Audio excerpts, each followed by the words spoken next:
It is in the rear corner of the room, and the assembly point is the far side of the car park. Toilets are at the end of the corridor on the right, and there is an accessible toilet to the right of the lift. I see most of you have, but please help yourselves to tea and coffee and water during the meeting. Tonight's meeting is clerked by Paul and Laura, who's online. Jane and Rachel will manage the minutes, the question boards, participant settings, and the ICT.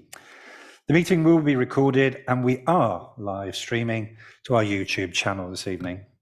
For those councillors attending by Zoom, if there are any, please use the yellow hand, and for everyone else, to ask questions, do that please through the Q&A board. Thank you.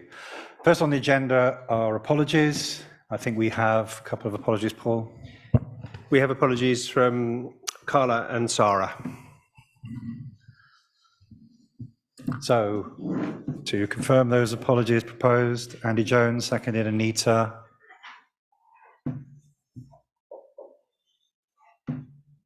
That is, how is Ben going to go? Is he going to? He's fine. Is he? I think he's good at that. Yes, well done, Ben. That's unanimous.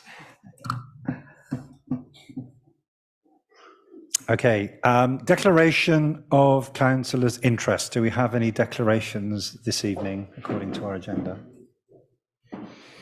No declarations of interest. Thank you all very much. Next item, approval of minutes from the last meeting on the 12th of July 2023. If I hand over to Paul. There's nothing I want to raise on this. So if anyone else has got anything to ask, the actions are either in progress or completed. No. Okay. Thank you. Can I have a proposal to accept, please? Anne Hills, seconded Mark Dorrington. That's unanimous. Thank you. Now we come on to item 2, questions and comments from public councillors and Somerset councillors. So we'll take any questions or comments from the public, please. No, I know we have members of the public who will be talking later. I think that's okay. Comments from councillors. I have Andy Jones and Anita. Nick. And Nick. Yeah, this is on. Andy Jones. I'm, as well as being a councillor, I'm also a director of Cultivating Communities CIC, which runs the cafe in Victoria Park. I wondered if we could just get a quick update on the situation regarding the closure of the public conveniences there and the plans for refurb, please. Is that Jane would like to respond? That's me. Thank you. Yes, unfortunately, we had to close the toilets at short notice due to vandalism. They're currently not safe, so it was necessary to close them. The good news is the refurbishment works will start on the 4th of September, and the works are planned to take between 8 to 10 weeks, but that does depend on what they find when they take the roof off. And we are looking at whether or not we are able to provide temporary toilets from now until the end of the works, but we can't confirm that at this point, I'm afraid. Anita Collier. As we know, there have been 2 or 3 accidents recently in the town, one of which involved 2 fatalities, which was quite horrific.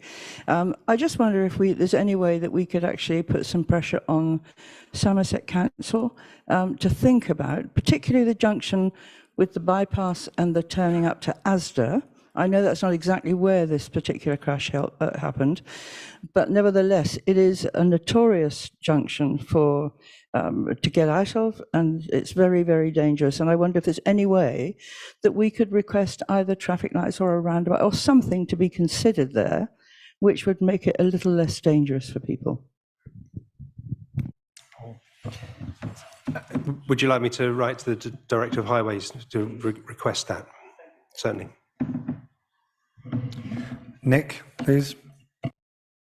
Yeah, thank you, Nick Dove.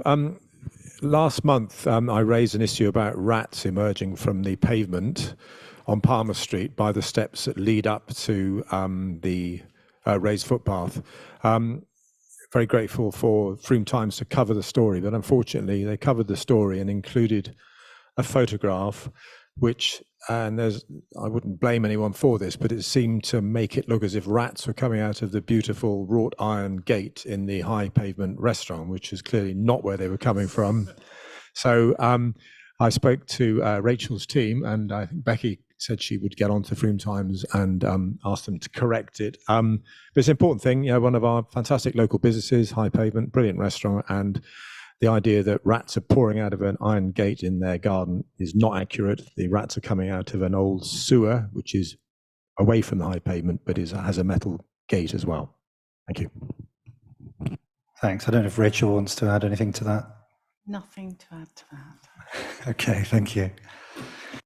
Any other councillors, any comments?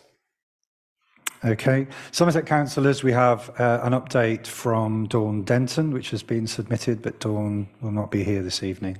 So if does anyone have any comments on her update? No, I think that's okay then.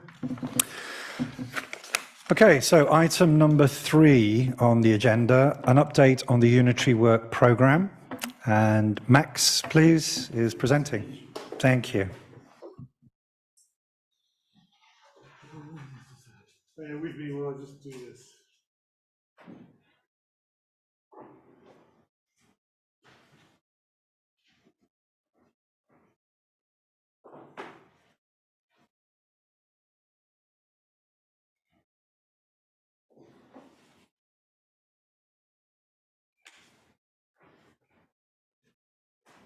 Works. Yeah. Hold on. Thank you. Is that good? Can you hear me?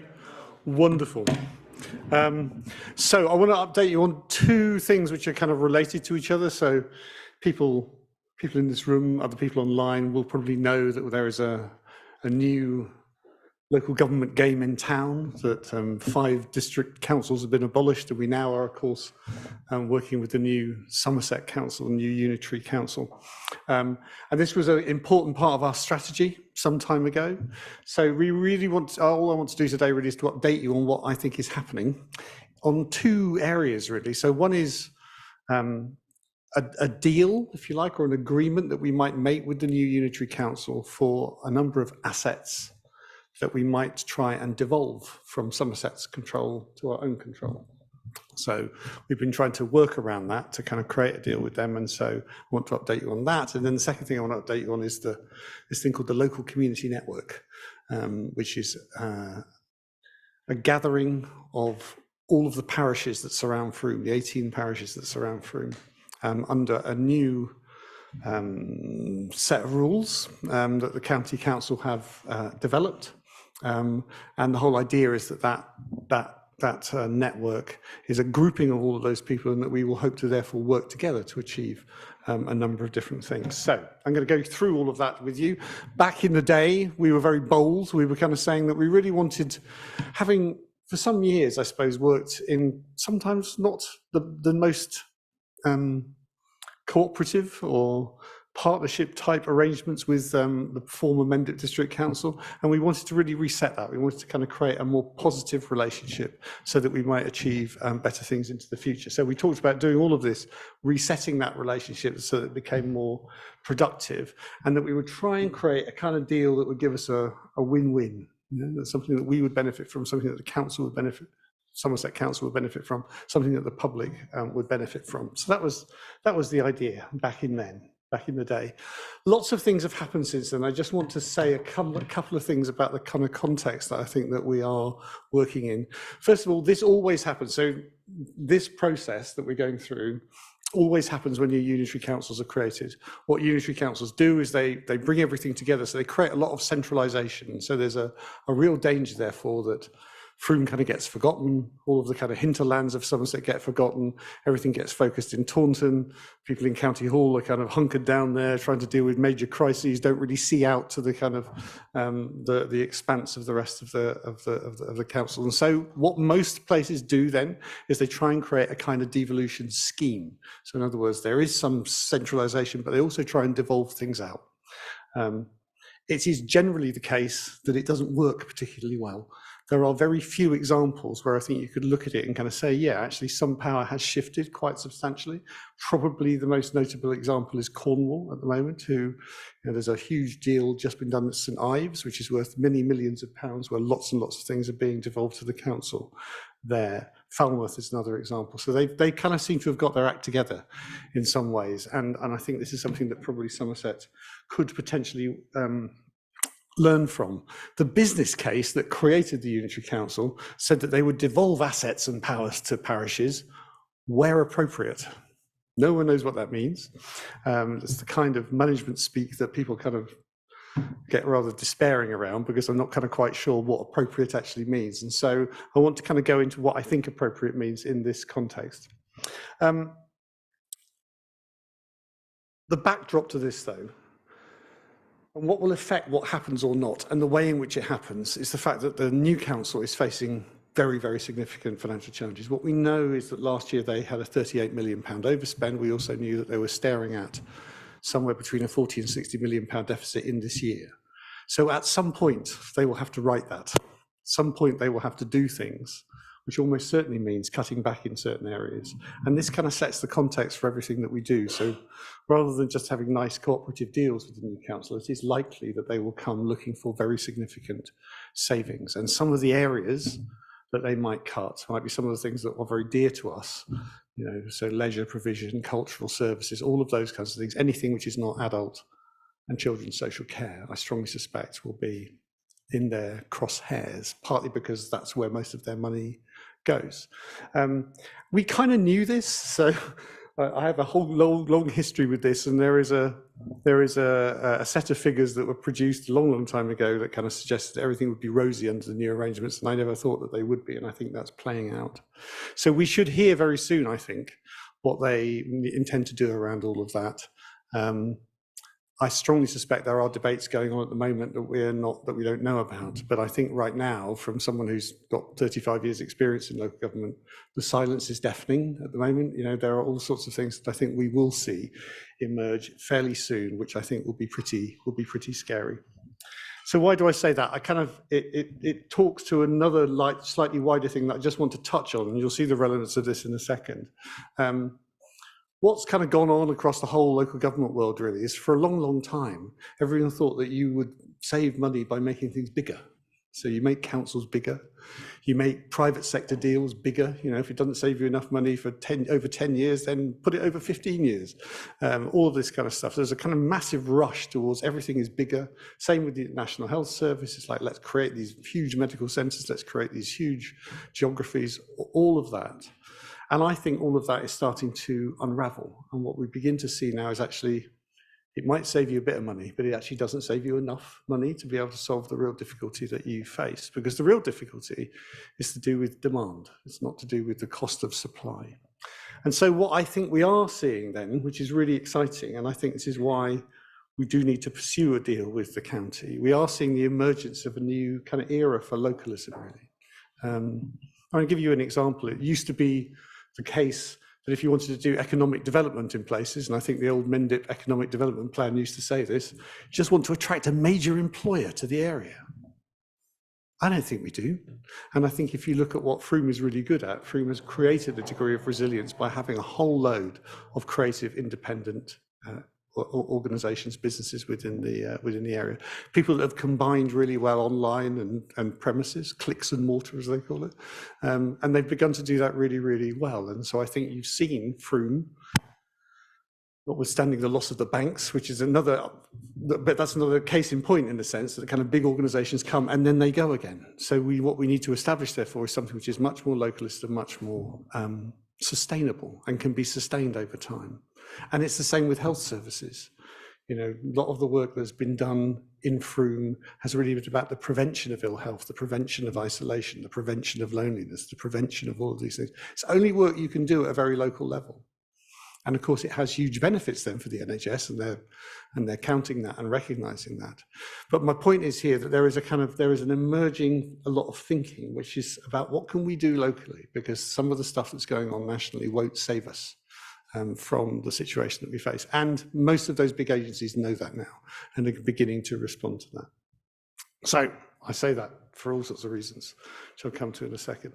But I think what we have to do then is not just think about, well, what assets might we like? Might we like the cheese and grain? Might we like the car park? That's not the point in a way. It's not really about assets. This is really about how can we reimagine our town and reimagine the role that we might play and create a new place using those things. So how do we bring those things together in a way that allows us to create a new story for the place? That's really the fundamental challenge. And what we have to do is to articulate that story really well to Somerset Council in a way that they can't resist. I'll talk about that in a second. So that's what we were talking about. And then again, to take you back, we always said that our deal, if you like, would have a number of different component parts. And the key is to try and bring them together. And it starts in a way with the county council, because if you think about the funding gap they face, it's almost like unless you help them do something about that, then that will be revisited upon us at some point. So we have to help them with that strategy. We also have to take account of the fact that the funding regime for councils has changed. So the county councils will be largely funded by business rates. So anything that increases business rate take in a given area is a real win for them. We also have to recognise the fact that they're just out of special measures for special educational needs children. So there's a whole heap of stuff going on there in relation to that. And there is a real demographic time bomb in Somerset around older people and around an aging population, the cost of that, the housing implications of that, so on and so forth. So that almost like our deal started with thinking about that, thinking about, well, okay, are there things that we can do? Because to appeal to them, we're going to have to do things that might help with that picture. And then we started talking about this thing, which we've been talking about for a while, this thing that we've called the cultural quarter. So these are all of the assets that surround the Market Yard car park. And people will know what those are. So there's the car park itself, there's the cheese and grain, there's the recording studio to the size of the cheese and grain, there's the riverfront, which has never really been exploited or used in any way. There's the library, there's the Black Swan Art Centre, there's the museum, there's all of these kind of things which all operate very independently of each other. They don't really kind of come together and say, what does this mean then for the town? And of course, what we know is that every time we try and do something in the car park, Mendip would fine us for the loss of revenue and all of that kind of stuff. So, you know, David Fothergill, I think, who's the previous leader of Somerset Council, came and talked about the absurdity of that. So we need to call that out because it is kind of absurd that all of those policies are set and controlled in that way. So we talked about opening up the riverfront, we talked about licensing and markets, all these things that the county council own that we may be able to use in a different way and devolve to ourselves. Hello. So we had that. The other bit then was about early help and prevention. And this is something that we have developed considerable skills in, starting with the partnership we've had with the Frome Medical Practice and Active and In Touch. So all of that work to avoid people becoming, particularly older people, becoming kind of excluded and isolated and lacking in purpose and participation. We've done a huge amount in relation to that. We've got the Green and Healthy Futures project, which is attracted to funding into the town, which really kind of begins to work at that area as well. And of course, we've also been trying to track and map all of the early help provision across the whole of the local community network so that we understand what exists and where the gaps are. And we've begun to fund community groups to fill some of those gaps.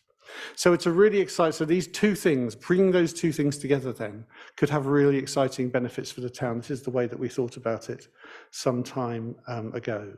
So by getting him more involved in early help, by devolving some of the budgets that exist for early help in Somerset Council and using those in a different way, which is the challenge, we may then be able to decrease the number of children who become isolated, therefore the number of children at risk in the town.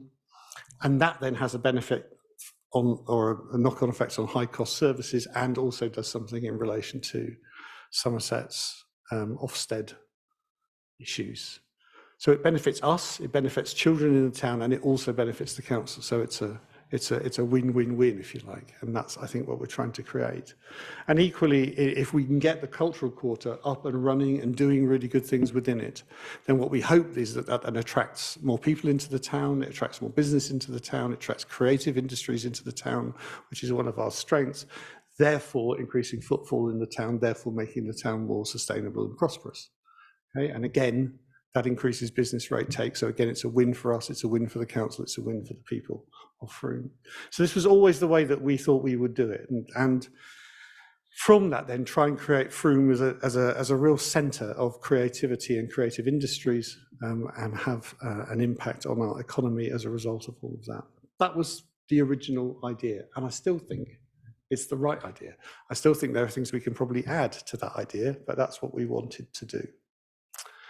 So we have been meeting with Somerset Council, and it's clear that they will, in the autumn, announce a set of pilots. So a set of pilot areas that could become involved in developing these new deals. Much of their attention will be taken. So we have to also think about Somerset's capacity, and much of their attention will be taken, of course, with the establishment of the new Taunton Town Council, because Taunton has not had a town council up to now. So a lot of effort will kind of go into doing that. But the tests essentially are ones that wouldn't surprise most people, what's called the duty of best value. So we won't get those assets simply by kind of going, it's right that they should come to us locally. We have to prove that there's a benefit in all of this. And that's what the duty of best value is, that there is an advantage to doing it in this way. And if you look at all of the devolution deals across the country, this is what they do. They say, if you give us those assets, we can use them to produce better outcomes. And it is highly likely within the new configuration, given everything that I've said about Somerset's financial position, that you'll have to show that you can both improve what you can do with those assets as well as reduce costs. And I strongly suspect that there may be some assets that come at us, in a sense, that they will just say either use these or lose them. So things like public conveniences and all that kind of stuff. I strongly suspect the council will let go of across the whole of the geography. We also need to show that we've got real backing for what we do. So we need for there to be, recognisable voices, survey work, and committed organisations who say, yeah, we believe in this and we think we need to make this happen. And we also need to do things which are realistic and achievable, with clear and practical, tangible actions for delivery. They will need to make sure that any risk that they give us as a result of the transfer of assets can be protected, especially, for example, against a change in administration. All of those things. So those are the tests. So where are we? So I don't think we have made anything like the progress we'd like to make. So this is the first time, I think, on our strategy that we've kind of stared at red boxes, but it's kind of true. So we have begun to really incubate those ideas. We've had really good discussions about those ideas, and many thanks to Peter and Paul and Rachel and Kate for advancing those things. But I think we'd all acknowledge that we're probably just not where we need to be with this, unsurprisingly, really, given a lot of the other stuff that has been going on. This is going to take very, very focused effort for someone to kind of sit down and really work through this. Having developed business cases like this, I know it takes days and weeks of dedicated time and effort, and it's technically quite challenging as work to do. So we've begun to develop the idea. I don't think we've socialized the idea particularly well. We've not really got backing for what we're suggesting. So we need help, really, to try and develop all of these things. So how do we move from red to green? I guess we're at a kind of choice point. I think the other thing which I need to just appraise people of is that Somerset's own capacity to do this will be hugely affected by their budget reductions.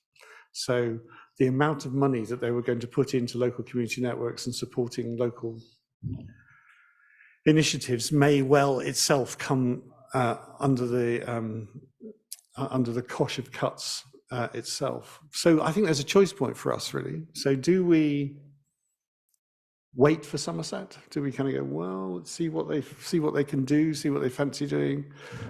Or do we make the case and say, even though this may take 5, even 10 years to achieve, it's right that we set out that plan, and it's right that we break that plan into manageable chunks so that they can take the first step, and then the second step, and then the third step, and hopefully it can gain its own momentum.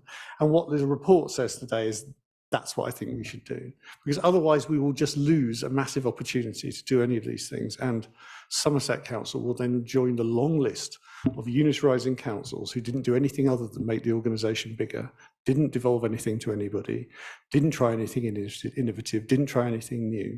So even though I have a personal kind of scepticism almost, and talking with Paul about it the other day, that Somerset will be able to kind of take on a lot of the stuff that we're saying, I think it is absolutely worth trying.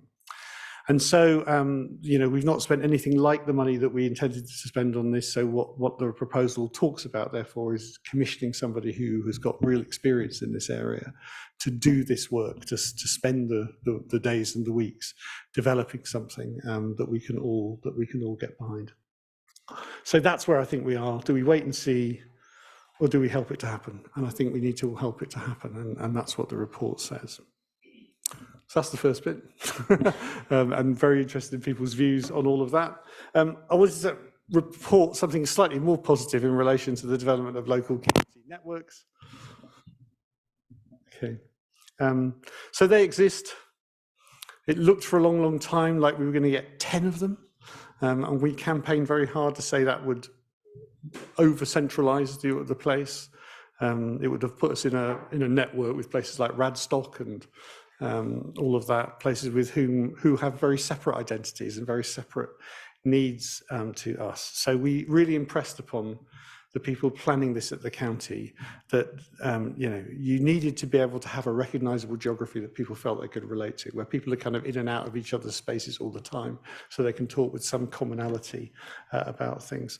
And we kind of, well, I won't say we won, but I think we influenced that decision making really, really positively. So I think that's good. The networks have this focus, that they are really the kind of the local voice, if you like, of towns and parishes. They will involve people like the police, people like health, the council itself. So they could become very strong forums capable of delivering change. Do they have budgets? No. Do they have formal powers? No. And I never expected that they would have, but they could become, and with the input all of the county council as well, very, very strong forums for people's voices to be heard. And the key thing, I think, in this list of roles for the local community network in year 1 is this formal power now to create a local plan for the area. And so, in our own Frome Town Council strategy, we talked about the town and the issues affecting the town, but many of those things also affect the surrounding villages. Transport, for example, is not something I think stops at the Beckington roundabout. It kind of goes way beyond, and people travelling in and out of the area. So you can really only address that on a much bigger geography. I think kind of housing is a similar issue. So there's a whole bunch of things that I think, as far as I'm concerned, we need to think about, which are common across the area, and that will be the focus of that plan. And that plan then it gets developed. It then requires certain things of all of the different agencies, and every year there will be then a debate about what is happening with the Frome plan and how are agencies doing. Is it being delivered? Are things getting any better? And that's the kind of thing that puts us on the agenda, if you like, of Somerset Council, rather than us being a kind of an afterthought, if you like, over here in Frome.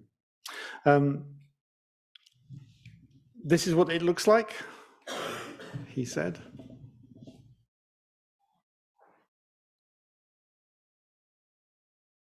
Oh, that's not good. I know what's happened. Right, anyway, there are 18. I'll go into this in a second. When this comes back up, I'll show you. But essentially, it's the 18 parishes that surround Frome, so places like Witham Friary, Buckland Dinham, Lullington, all of these places, and they've all been coming here and participating in the meetings that we've been holding here. It's really, really important that we don't make it a Frome-centric organisation, and I think that has been the fear, if you like. So we're trying to kind of take active steps to stop that happening. My presentation, which is flipped out. Oh, is that you, Laura? Oh, there we are. That's good. So these are the parishes which are within our local community network, and then there are 5 councillors that serve that. Are you controlling this, Laura? Brilliant. This gives you an idea of what's been going on. So these are the people that have, so the people in green are our stalwarts. They come all the time. The people in yellow occasionally come, and the people in red have never been. So what's happening now, really? Sorry, next slide, please, Laura. Oh, we've agreed to this structure, so I've become the chair of the local community network, and then we have this rainbow alliance of county councillors who are part of a steering group. And that steering group really is there not to steer anything other than the way in which the network engages with people in the community. So Adam Boyd is a vice chair, so is Claire Sully, so is Helen Kay. And there are others also joining that steering group so they can help plan our activity. The members currently are parish councils and a certain number of public sector organisations and community groups and organisations. So we are trying to define that now so that we're clear about what our core membership is. And then, of course, we have members of the public. Next slide, please, Laura.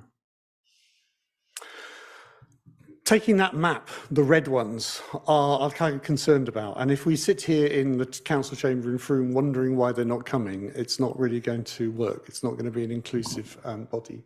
So we have now agreed as a group of people to go and talk with, so to go to each of the parish council meetings and talk with them about the concerns that they have, the priorities that they have, the issues that they have, so that we can create a plan for the local area that includes all of those things. There'll be some testing, of course, against data and evidence and all of those sorts of things, but we're really interested in what people have to say. And there's also something about the way in which we run the network. So it's currently now been taken over by Somerset Democratic Services, and with the greatest of respect to them, there is a tendency for them to run meetings in a very, very traditional way, you know, minutes and matters arising and all of those sorts of things. I don't think that's what's going to engage this group of people. And every time we do that, people are kind of turned off by it. So we want to run it in a much more vibrant way, really. And we also want to create themes. So as the plan develops themes, we then want to hold themed meetings so that the people who want to be engaged can come for the issues that really affect them rather than having to come all the time. So that's something we are going to be doing. Next slide, please, Laura. Oh, yes. So what will the focus be? And we've had some quite interesting representations so far. But you know, I'm the consultant, so I think in matrices, right? So there's things that are relevant only to our area or to a particular parish, and things that are relevant to the whole network, and things which are kind of easy to fix and things which are difficult to fix. Next slide, next part.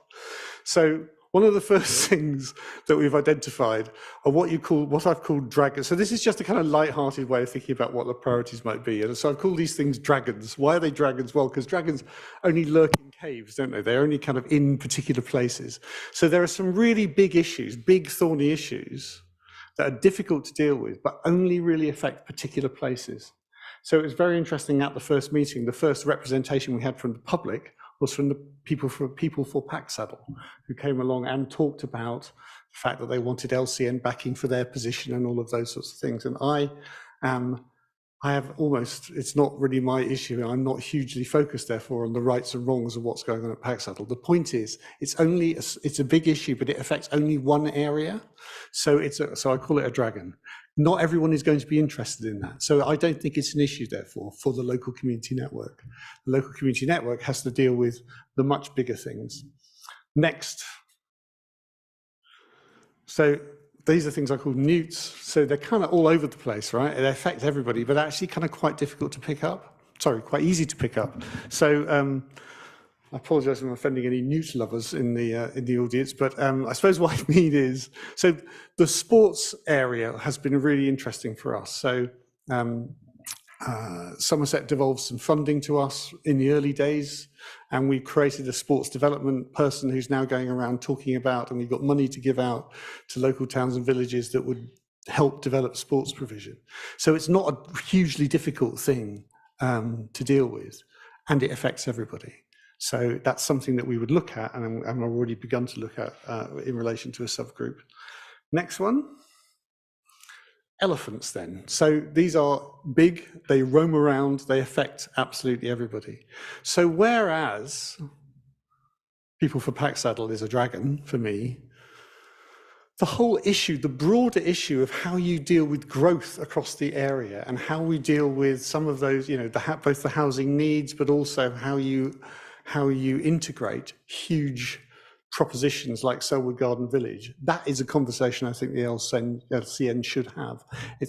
Doesn't have a formal role in planning, but it should be talking about the environment and the infrastructure and the way in which we develop in the town. That's something, again, that affects absolutely everybody. And it's a knotty, thorny issue that we kind of have to deal with. And then the final bit I think I said was, I call these family pets. So these are just things that you kind of go, well, is that easy or is it hard? Well, you have to really know it. Otherwise, you know, so if you look at the dog, it may or may not bite you. But again, they're very local things that you wouldn't try and work out across the whole area. So just a light-hearted way of kind of saying, here's what I think the LCN should focus on, which is all of that stuff on the right-hand side, really. Stuff that affects all of us that's quite easy to pick up, stuff that affects all of us that's really, really knotty and gnarly and difficult to deal with. And so that's the way I think the LCN will go. I'm kind of encouraged by the participation so far, but we need to reach out and make sure it's inclusive for everybody. And I think the last slide, please, Laura.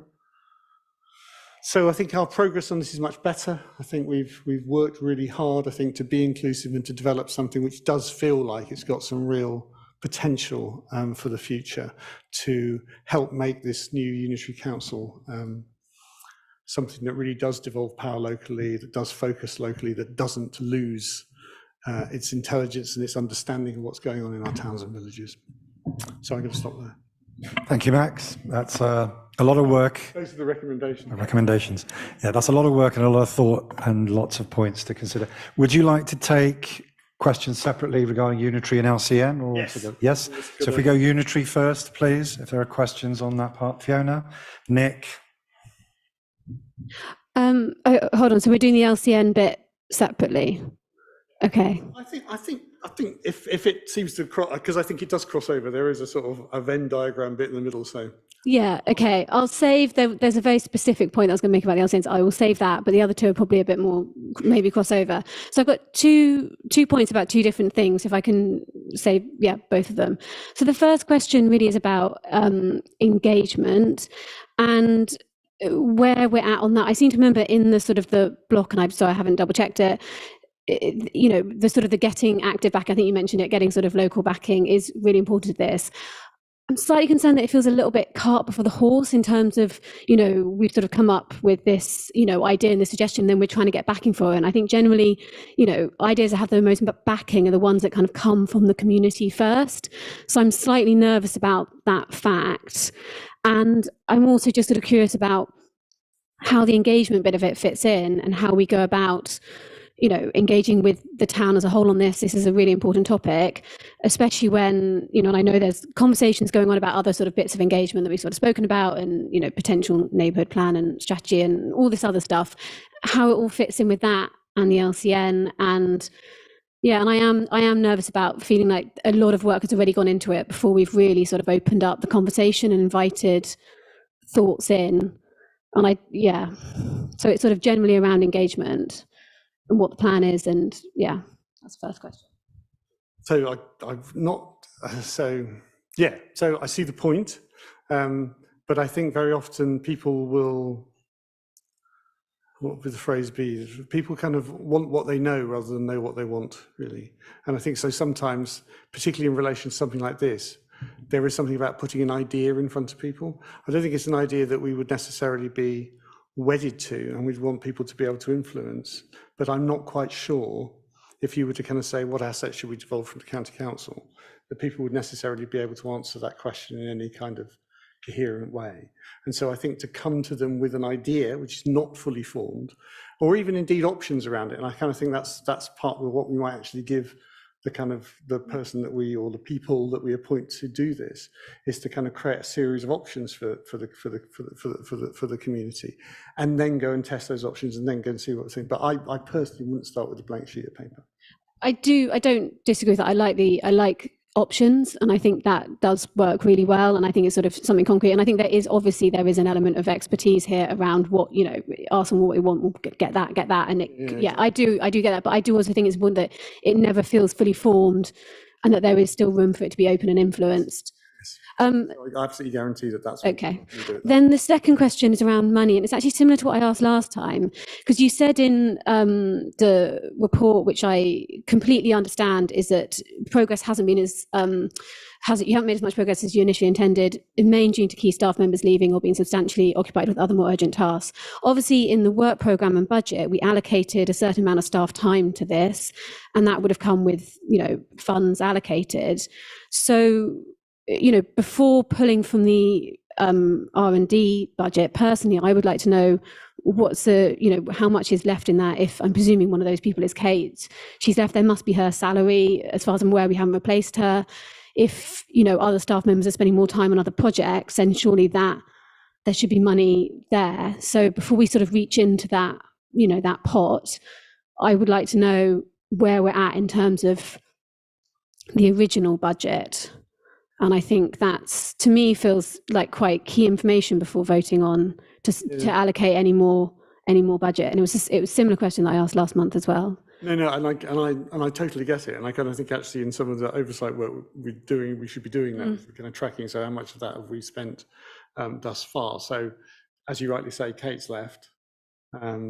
Melody is now kind of doing a piece of work funded by Somerset Council, etc., etc. So I kind of think that budget is probably underspent, but it isn't simply about money; it's about expertise.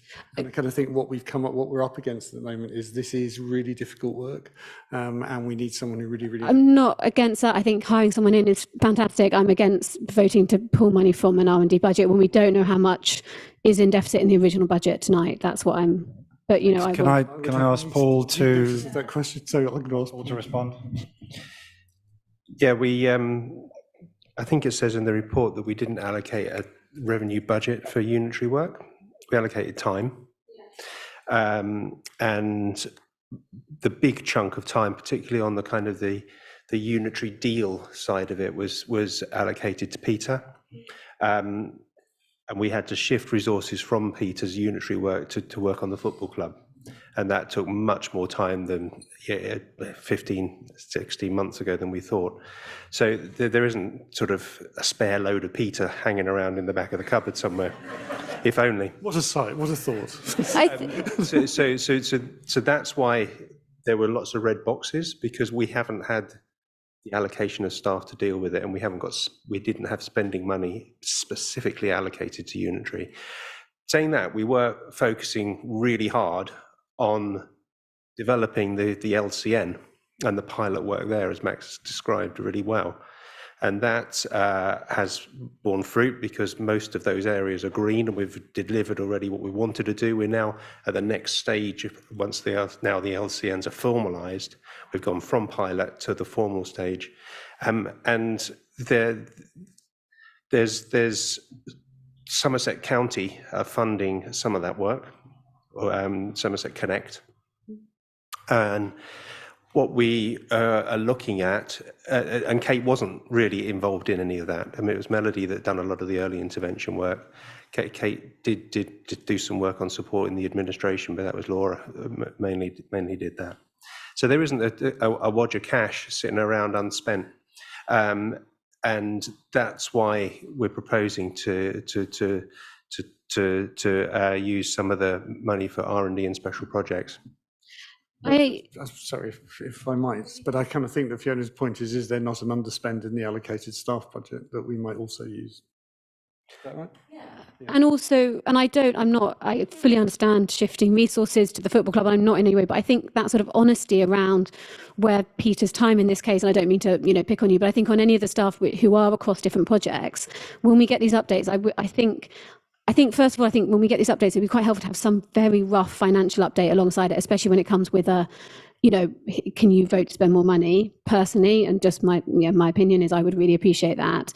And I think that honesty around how much of Peter's time has been spent on the football club, and when we look at the budgets at the end of the year, I would like to see how much actual time has been spent on projects. And I think that sort of recognition, and Kate's salary, I presume, if is however much that was per month, there must be. I don't know. I'm not suggesting there's a massive, wad of cash or anything, but it would be helpful to know what that looks like. I agree. In these conversations. I agree. Lisa's, Yep. I got Nick and then Lisa. No, I'm sure that Can you hear me? Yeah, I'm going through. A couple of questions. In the previous administration, we brought in some consultants to look at opportunities that may come out of devolution. And I'd be interested whether their recommendations are being, it's quite a lot of money we spent, are being looked at, are included in your work and the work going forward. Oh, sorry. And just so it's a quick one is a bit like planning decisions. One of the things I think we should always bear in mind is social value, what they call social value, so not just on the bottom line. And I think leisure is something that you mentioned at the start is likely to be less funded than maybe it is at the moment. I think it's really, really key. The link between physical well-being and mental health is pretty well established and understood. And I hope that we make sure that we maintain a focus and some pressure to keep our services alive. Thanks. So I couldn't agree with you more, and I think there are strategic choices for this council. I think I said this at the oversight meeting, that as will inevitably happen, I think, the county council withdraw from an awful lot of the things that they're currently involved in. There is a big question about who picks that up. We're always seeing it in relation to waste and the state of the town centre, which you all know really kind of well. So you kind of see, lessening money spent on contracts, therefore services go down, then there's a question. So do we step into that particular area? What are the ways in which we might do that? So there is a real, practical and indeed ideological choice point, if you like, about what we do with those things. And your point about physical activity and mental health is well made. We know that prevention actually is the way in which you really should do things, but when you're faced with the kind of things that statutory agencies are faced with, either you deal with this crisis or you try and do long-term prevention work, we know the way that they go.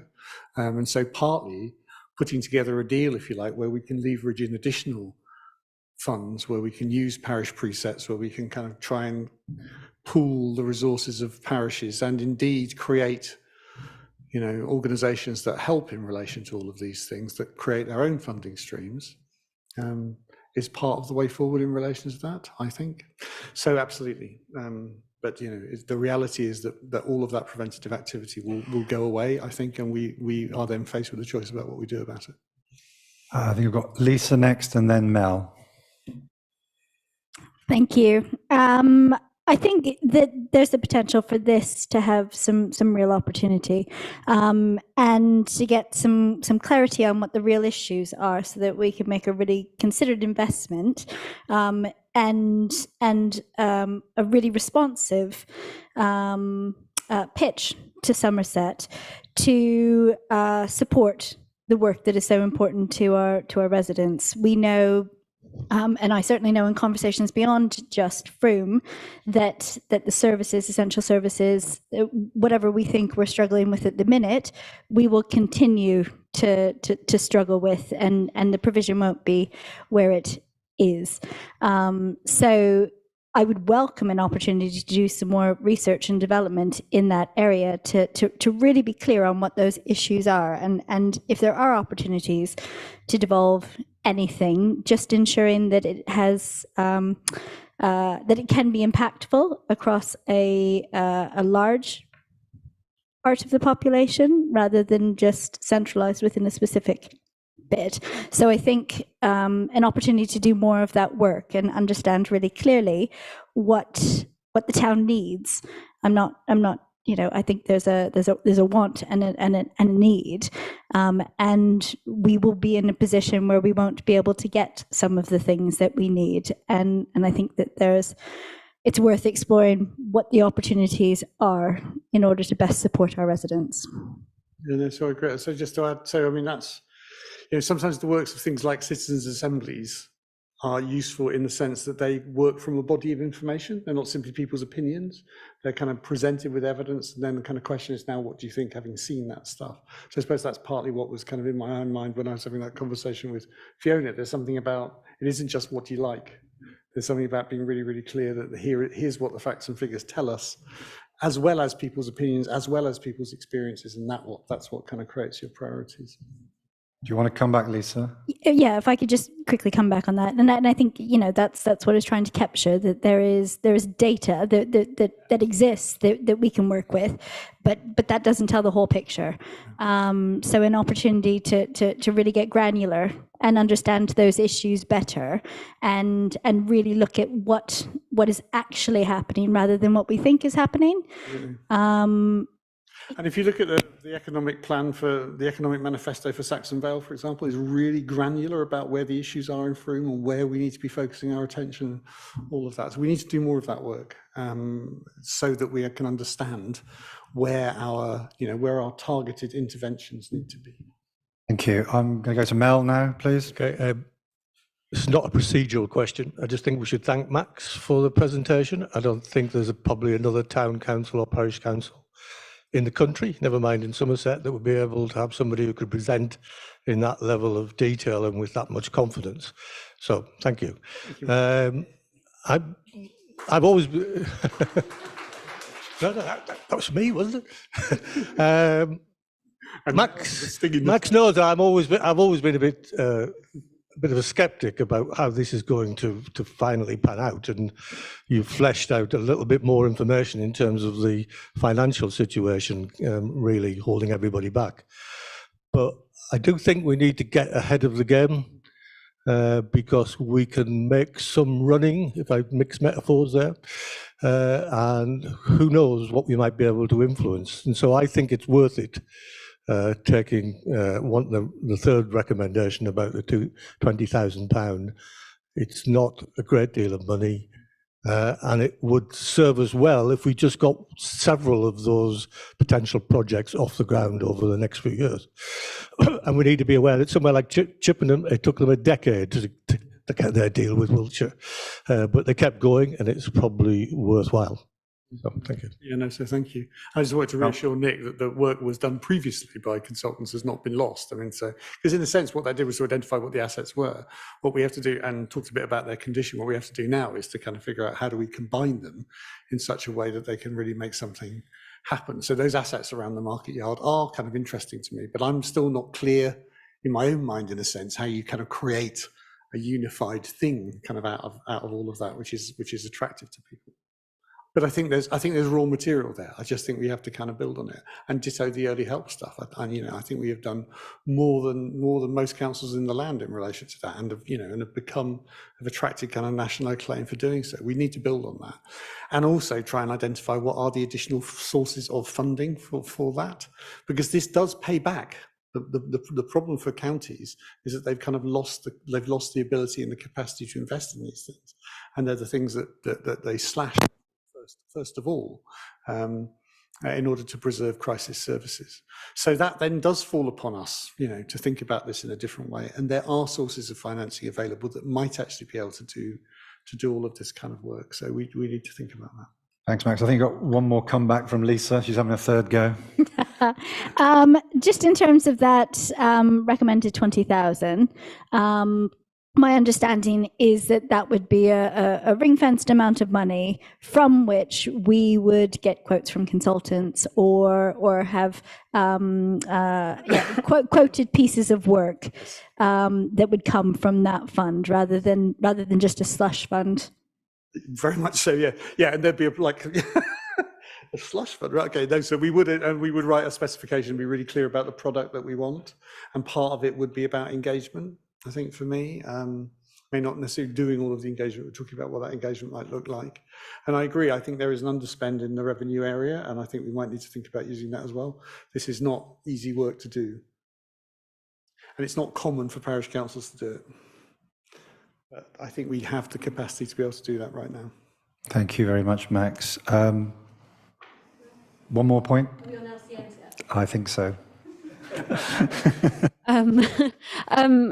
It was actually just a short point on, you said you did the sort of the which councils have made it the sort of, naming shaming of them, and you said there is no budget, and I think there is a small budget. Yes, there is, sorry. Obviously, as town and parish councils, unless they have passed allowances like we did and managed to get them past Somerset's monitoring officer, which we have yet to do, councillors will not be paid to be there in the evenings, and there may be issues with childcare and other caring responsibilities, or indeed, travel expenses to get to wherever the meetings are, or loss of work if they are working shifts.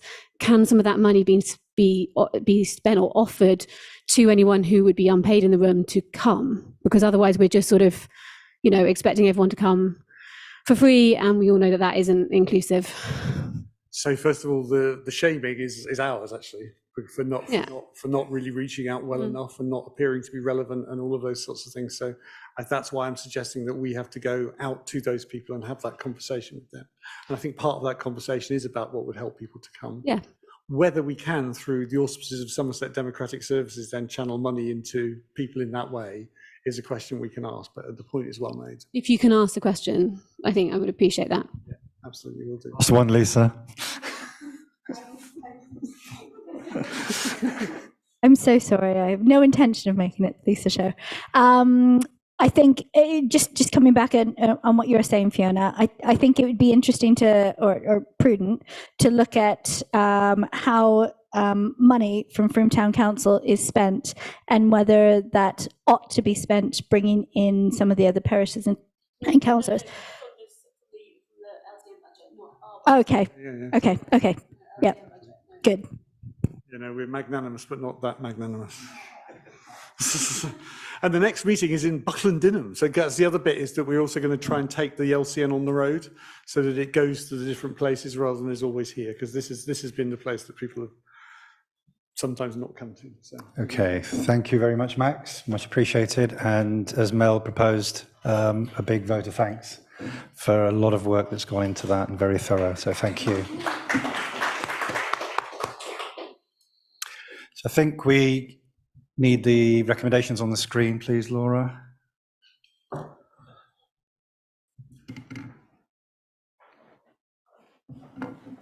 Are councillors happy as they stand?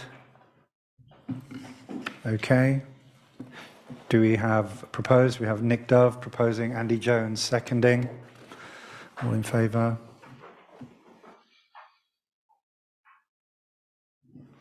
That's majority. Fiona, you abstaining or rejecting? I'm just abstaining, not against it, but purely on account of not having enough information to spend £20,000 of public money. Okay, thank you very much. And item 4. Microphone on. Item 4 on our agenda, whether Frome Town Council should declare a housing crisis. And over to Councillor Polly Lamb, please.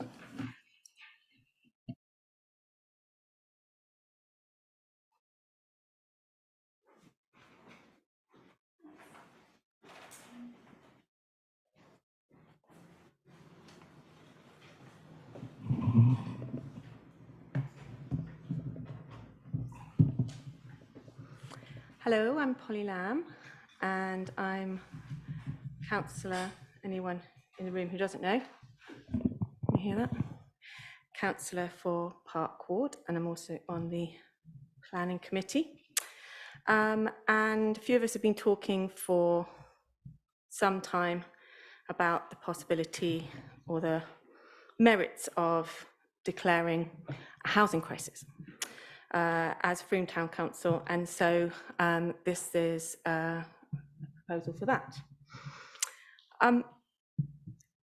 So Frome Town Council declared a climate crisis 5 years ago, to keep its commitment to addressing climate change front and centre.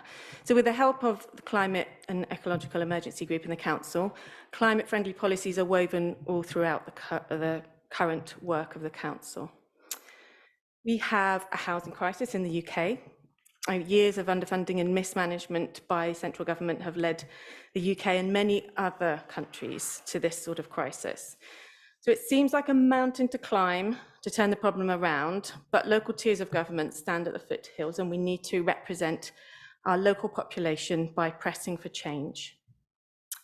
Although we as a council are aware of the issues, to make a declaration to weave it through our work, as with the climate crisis, will make sure that these issues stay high on our agenda in line with our work to address the cost of living crisis. Next slide, please, Laura. So the Countryside Charity, CPRE, says that a housing crisis is this is their definition. A country faces a housing crisis when a significant part of the population doesn't have access to a safe, decent home that's suitable for their needs and that they can genuinely afford to live in. Definition for thought. So how did we get here? Here are some factors, next slide please, that have led to the current crisis. So the first being supply of housing. So planning regulations intending to protect the countryside, the built and the natural environment have slowed down development for many good reasons, but that's a factor that has restricted development. Next slide, please. So the right to buy social housing. The 80s policy, which allowed people to buy the council-owned houses they were living in, meant that the country lost much of its housing stock and it wasn't replaced. A lack of social housing stock pushed people into the private rental sector, which then pushed up rental prices. It's also pushed up the housing benefit bill, meaning the government spending on housing was taken up by the private rental sector, giving landlords more power. In the region of 40% of social housing ended up in the private rental sector, meaning that tenants who rent these properties could be paying hundreds of pounds more than their council neighbours for the same property, but with less security.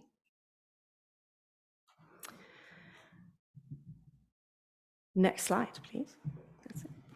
So with housing benefit frozen since 2020 because of COVID, the gap between the private rental sector prices and the benefits paid to cover housing widened still further, leaving renters vulnerable to even more poor quality housing and overcrowding in the private sector.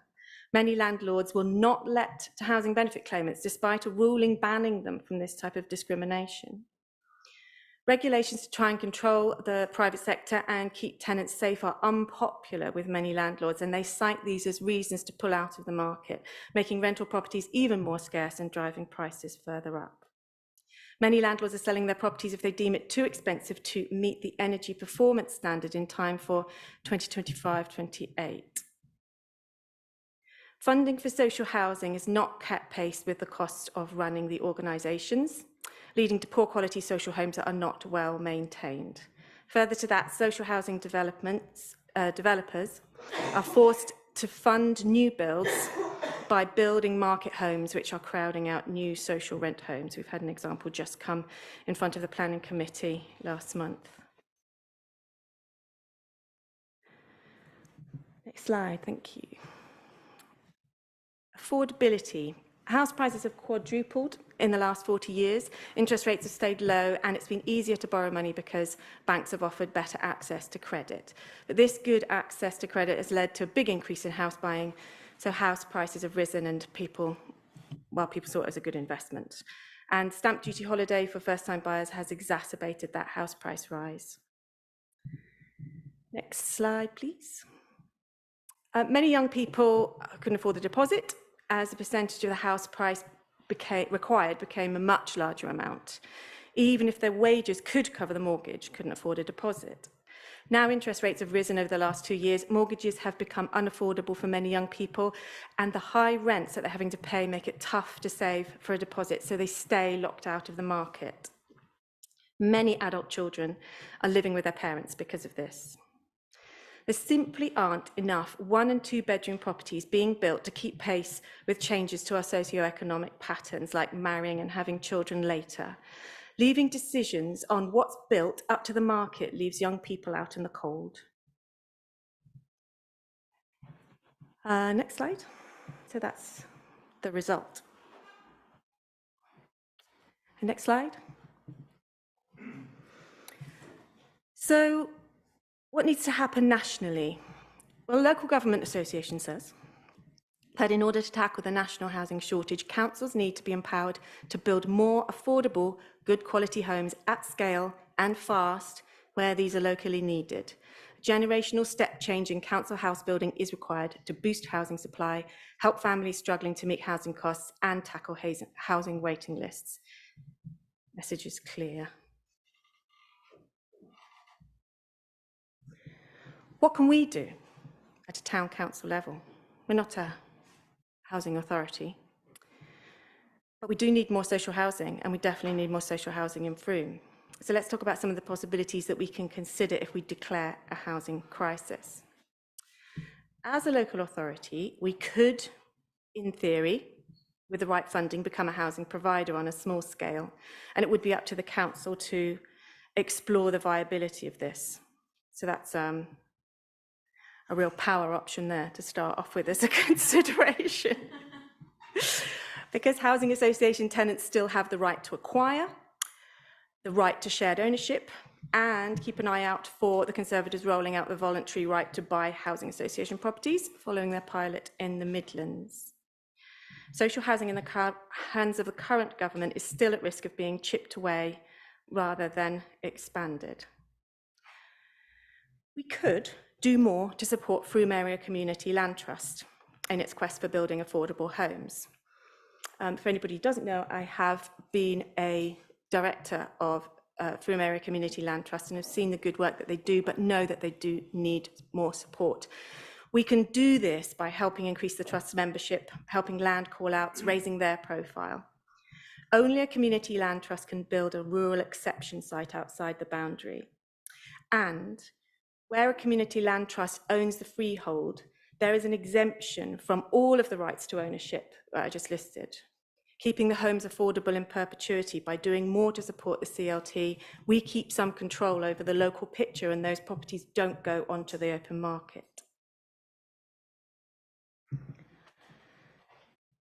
Next slide, please. We could declare our target of 40% affordable housing on all new residential planning applications, which will influence the revised neighbourhood plan document that we are about to start work on and set higher standards for developers. Everybody amongst the planning committee and beyond discusses the fact that developers start at 30%, but they may never end there because of viability reports, and there's a game to be played. So we clearly need to start higher. Because of the 5-year land supply ruling and the nutrient neutrality targets, which is about the phosphates and the developers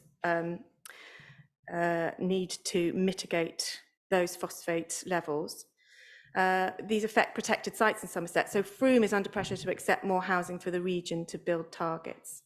If we are to accept more development, we must be able to influence a higher level of social and affordable housing. We also need to influence developers to build more 1 and 2 bedroom properties to meet demand and to build more sustainably. Next slide, please. These are the latest figures for the half year for our planning region, which is the old Mendip area, and it's now called East Somerset. In this period shown, there were 605 home finder applications from people living in Frome, but only 49 social homes let in the same period. That's a massive shortfall. Out of the 836 households on the register who have stated that they have a local connection to Frome, 569 households, that's not people, that's households, families and individuals, were actively bidding for homes within this period.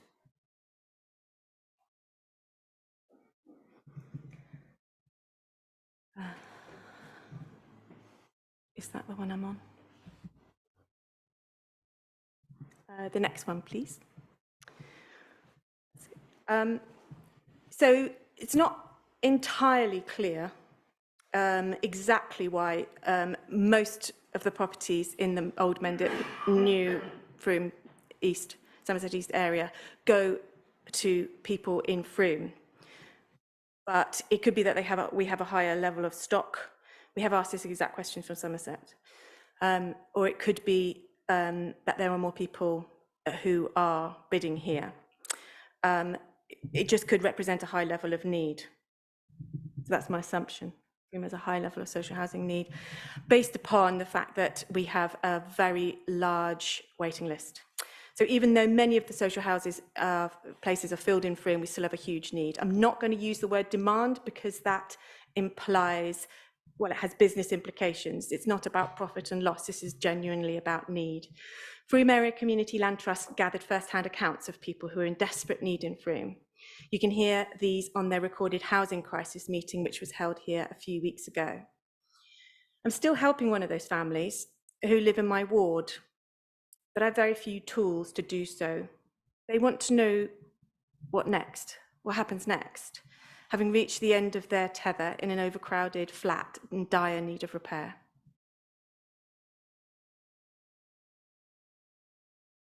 Next slide. What else can we do?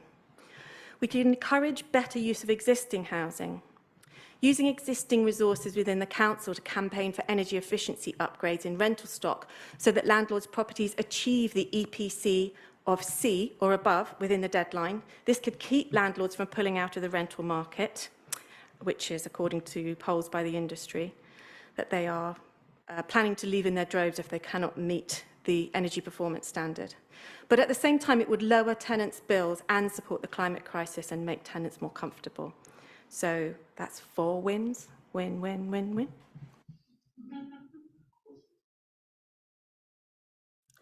Next slide, please, Laura.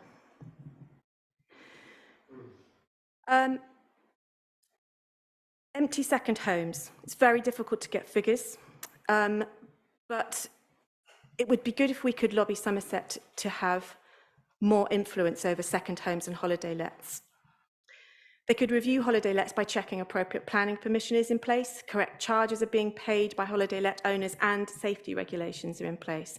This would discourage people from leaving homes empty and calling them businesses, and it will protect Frome's genuine tourism providers who are so valuable to our local economy.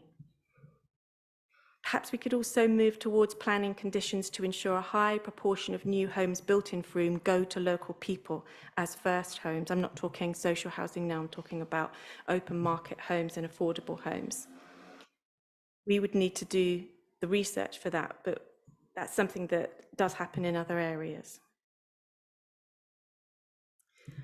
Next slide, please. Sitting on the planning committee, when there's a large development proposed, we do get a very busy room. People come and want to talk about what's happening in their neighbourhood, and Max mentioned earlier.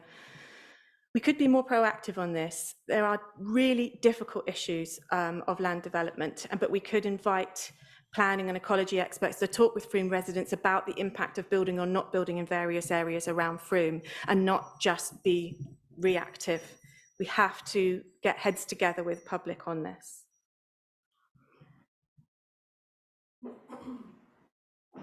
So it's the next one. And we've got a slight complication.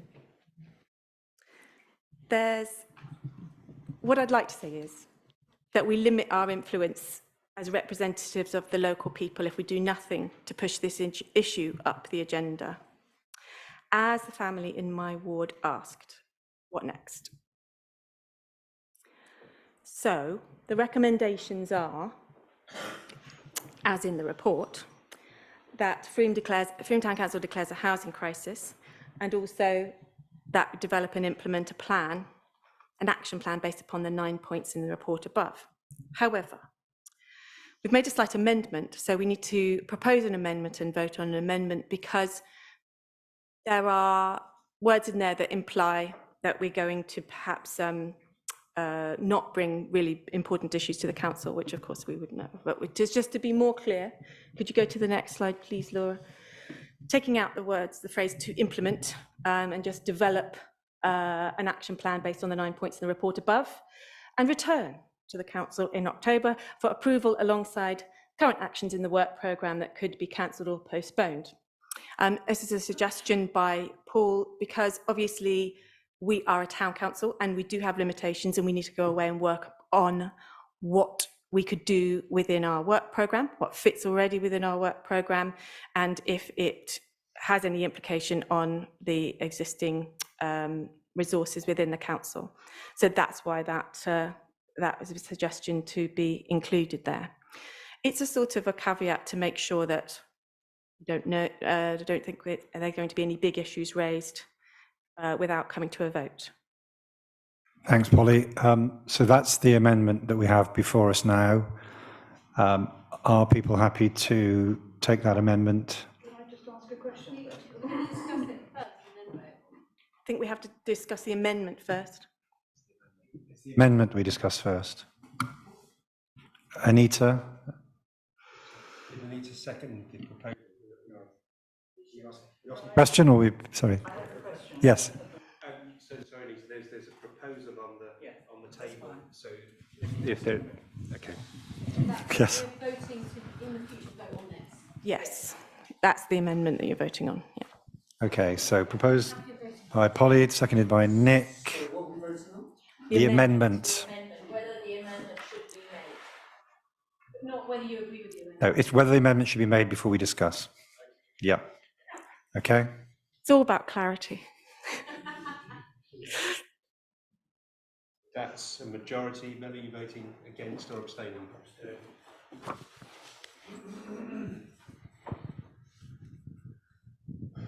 Okay, thank you. Yeah, so that's the new proposals of 1 and 2, taking out the statement and implement and as seen on the screen. So open for questions now for discussion. Anita and then Fiona. Thank you.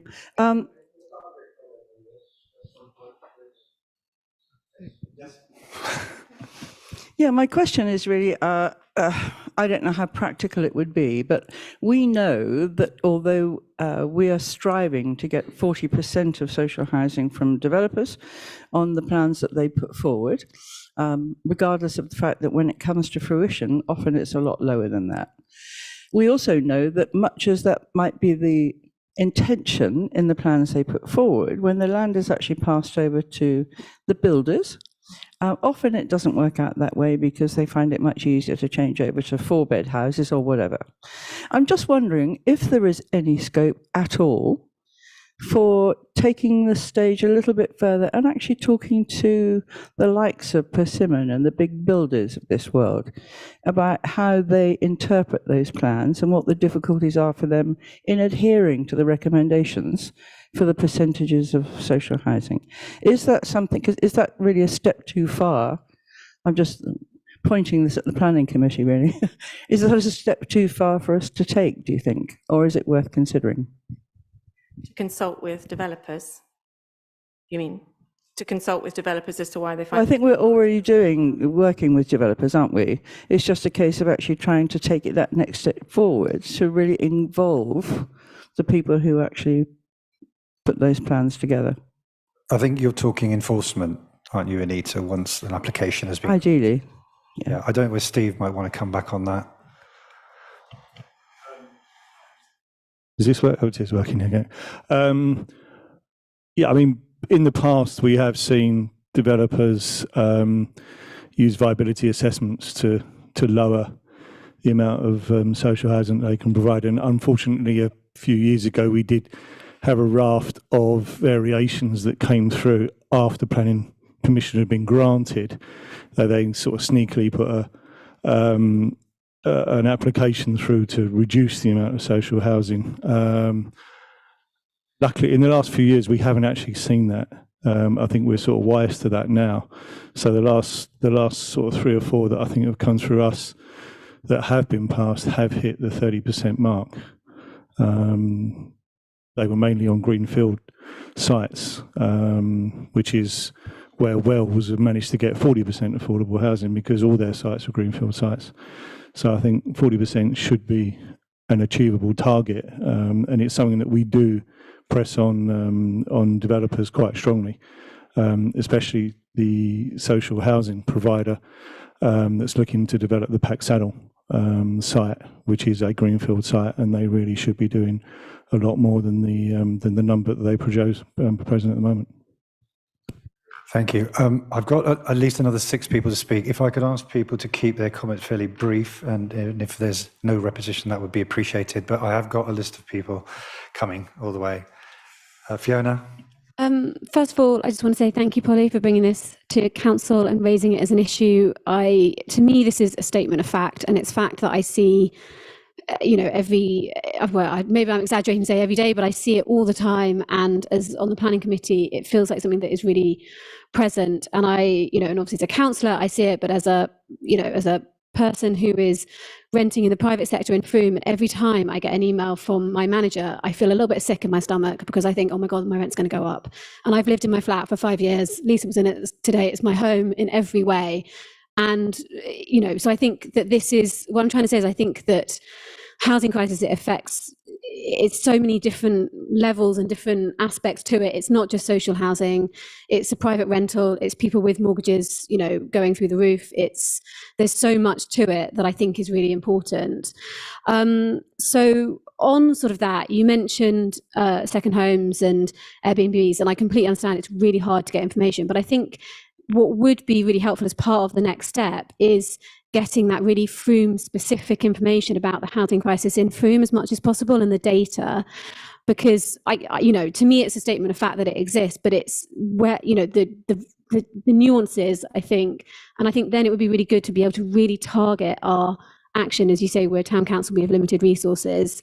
It would be really good to kind of really understand the picture so we can really make specific targeted things. On the energy efficiency bit, I know you said existing resources, but I was just going to flag up that as part of Green and Healthy Frome, we now have, working in the town hall, a retrofit assessor, fully funded, who is doing free retrofits for anyone in Frome, but also can be involved in looking at some of these issues as well.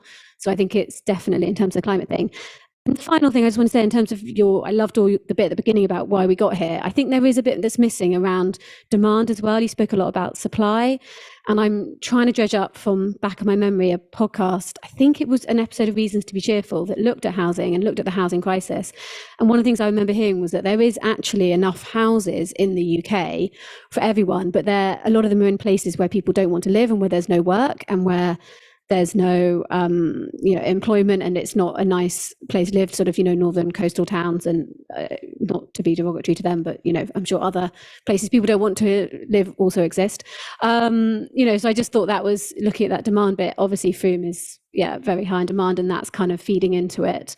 So I don't really know, but I just say I completely agree, and to me it's very, very clear that we have a housing crisis in Frome.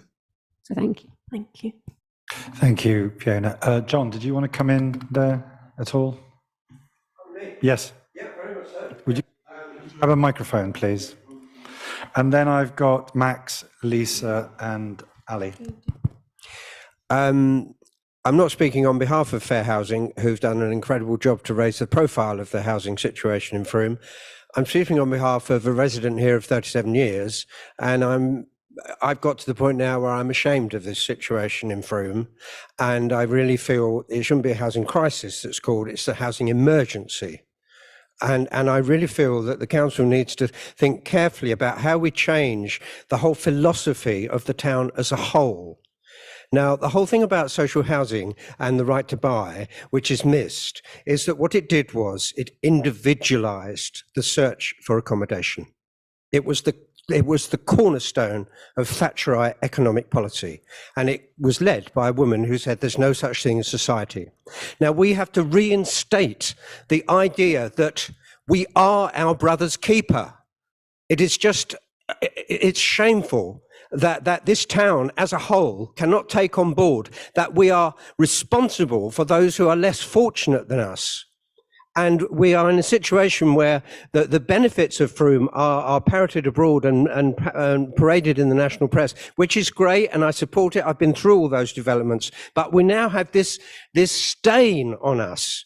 And for example, that estate agents can put posters in their window that says, landlords, maximize your profits, rent now. This is obscene, frankly. This is capitalism gone awry. And what we need is a housing action group, which is headed by somebody prominent in the town. We need the churches on board in an active way. I'm surprised there aren't clergy here tonight, because this is a country that's lost its moral compass. And the accommodation crisis is the most obvious example of that. So I'm not going to apologise for feeling passionate about this. I feel we really had to grasp the bull by the horns here. We have to approach the Chamber of Commerce. Why are these estate agents allowed to exploit higher rents? That is not good commercial practice in the long run, because the whole thing's going to implode, and that won't help anybody. So I really appeal for you. Back this housing crisis motion, but also it's the first step of going a lot further. Thank you, John. We hear your passion. Thank you. Max? So I don't disagree with any of that, and I don't disagree with any of the reasoning behind what we should be doing. I entirely support, and I recognise the way in which the climate emergency and declaring that then meant that we thought about that in almost every aspect of what we did. So I'm all with that, but I think you know what I'm going to say. The difficulty I have is with the 9 actions at the end.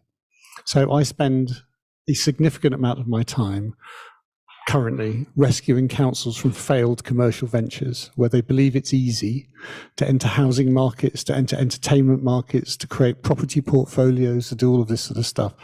And I spend half my life unwinding them because it's not a wise course of action to take. It's absolutely right that something like the Community Land Trust, etc., who have all the kind of exemptions and access to funding and all of those sorts of things that you talk about, can go down that path, and that's what they're there for, and that's what they should do.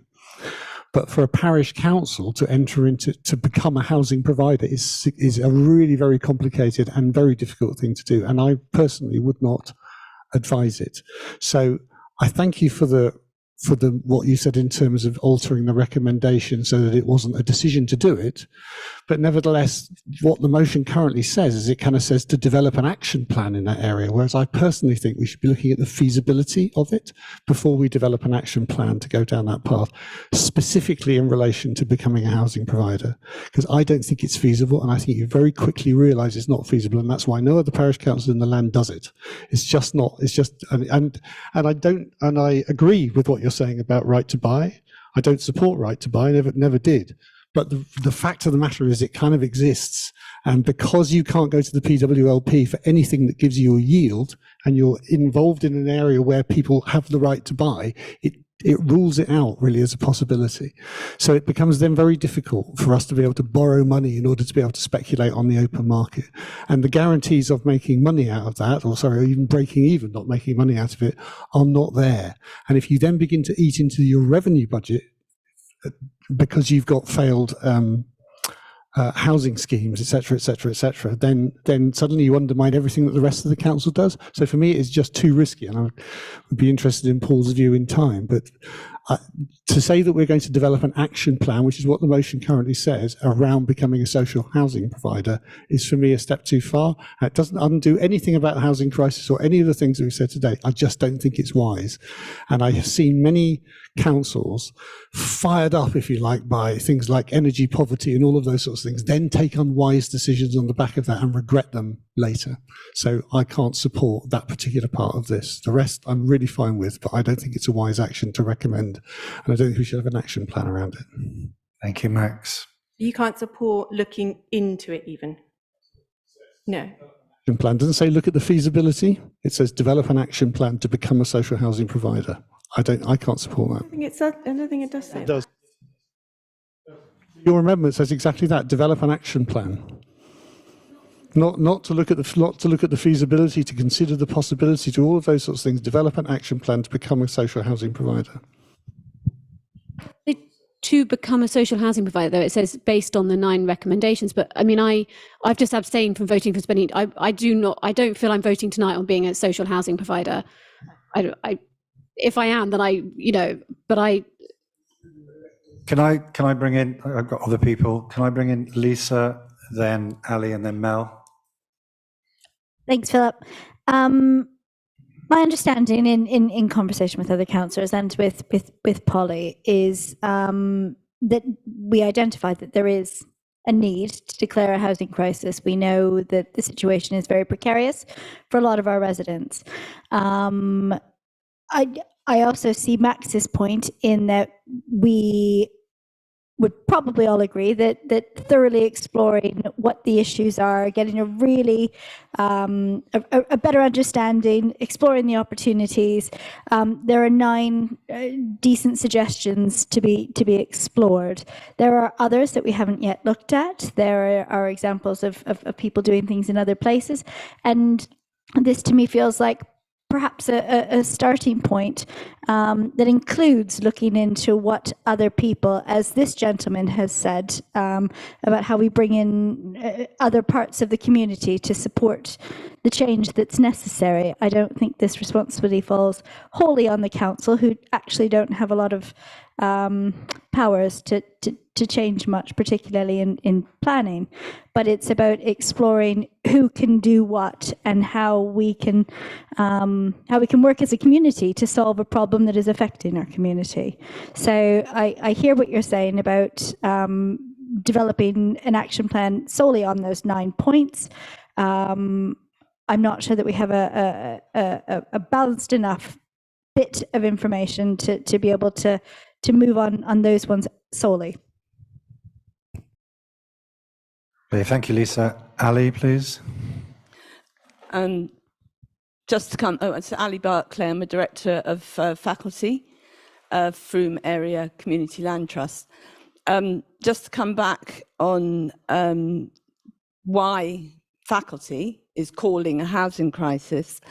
I think that a lot of what started to happen is conversations about what is feasible to do, and my understanding of developing an action plan is part of that discussion, and it's certainly not one that just the council should have.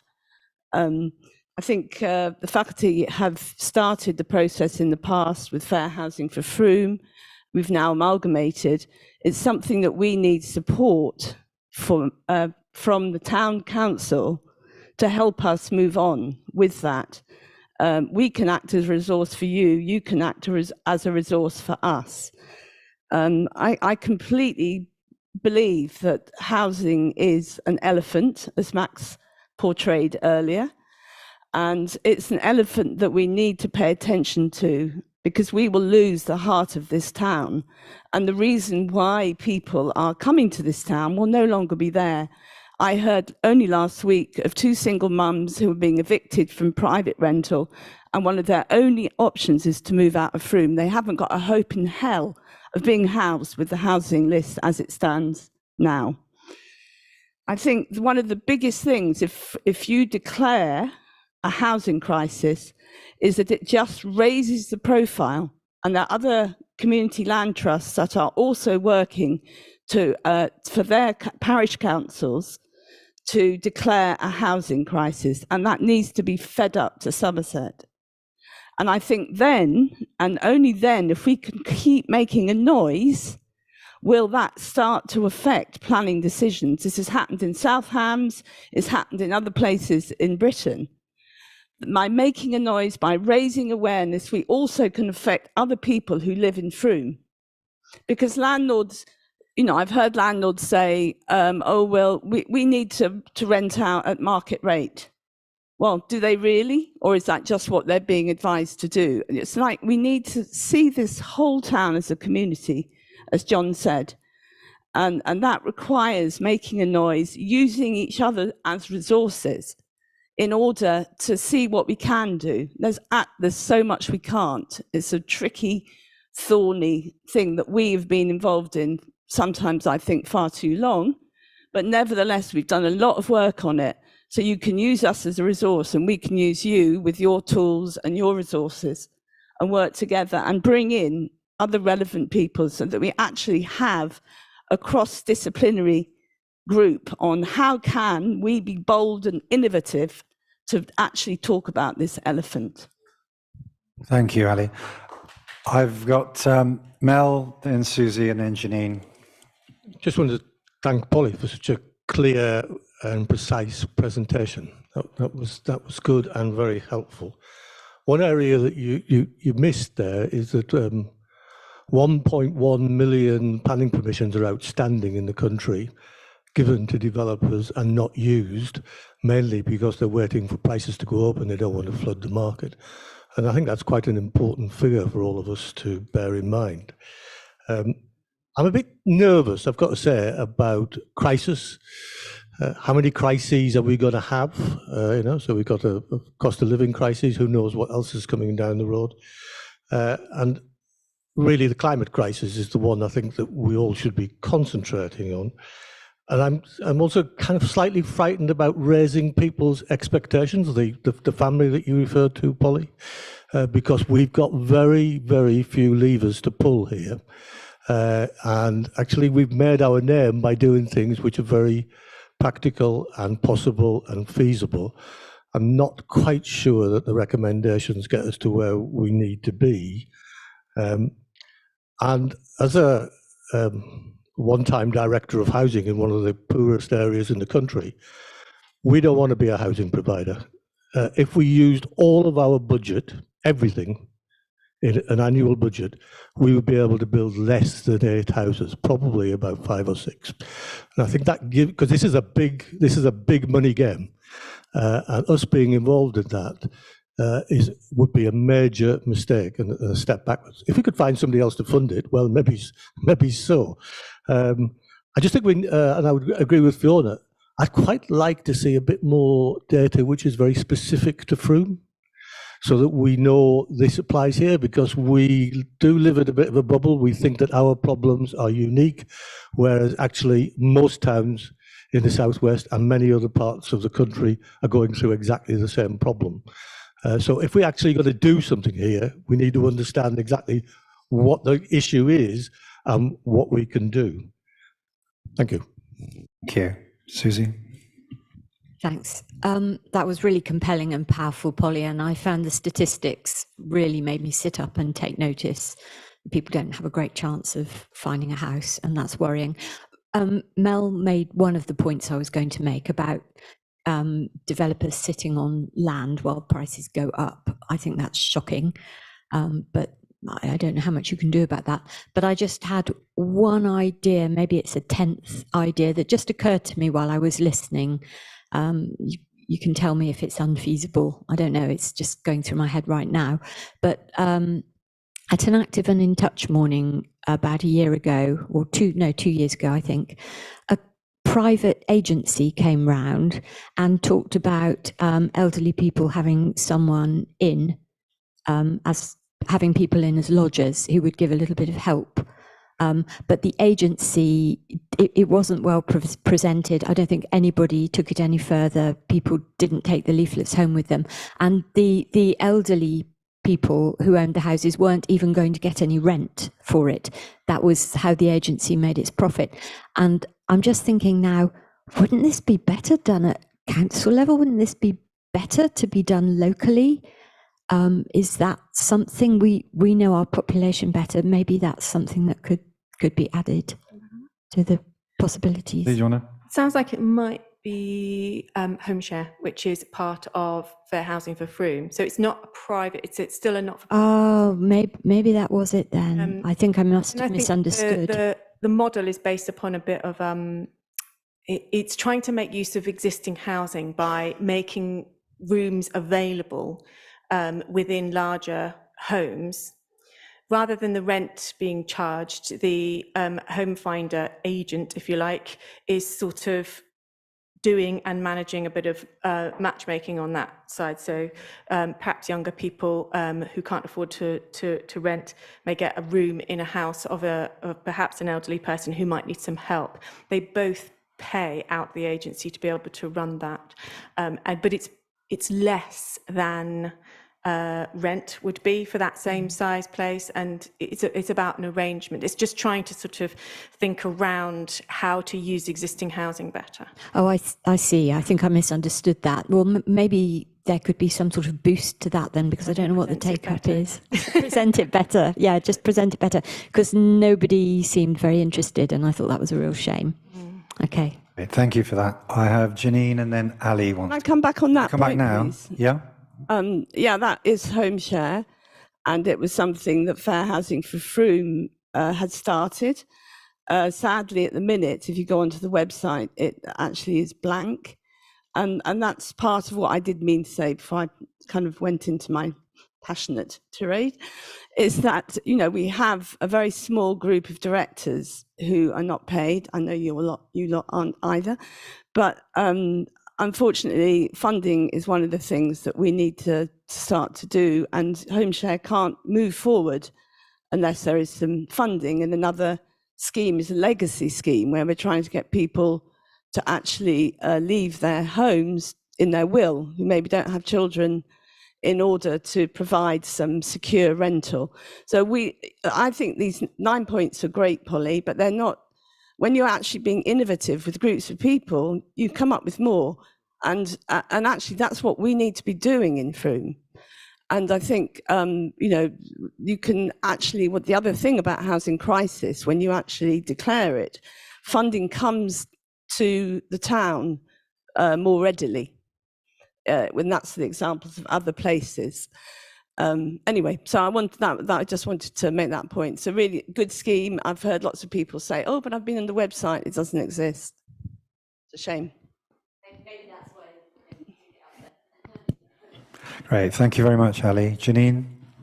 Hi, sorry. It was just to build on a couple of the points that have already been made about the way in which developers currently hold on to land for longer in order to raise land values, that there is enough housing in the country. It's just that it's in all the wrong places and it's just not appropriate.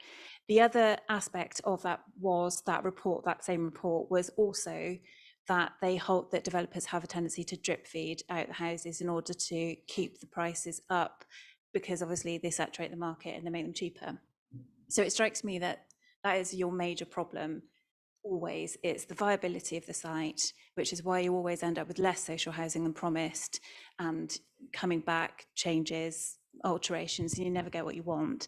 Is part of what you're going to be looking at other forms of developing. There are other developers now, they're not very big, they're not very many, but they are finding alternative ways of funding to make viability less of an issue, so that the viability becomes, instead of being the excuse, they have a new and more innovative way of looking at how to actually develop the same and still keep it under budget, still be able to actually produce on their promises. And I think it strikes me that what we should be doing in Frome is to be inviting people like that, more developers with a social conscience, to come in and look at what they can actually do here with an alternative funding model and take away the viability excuse.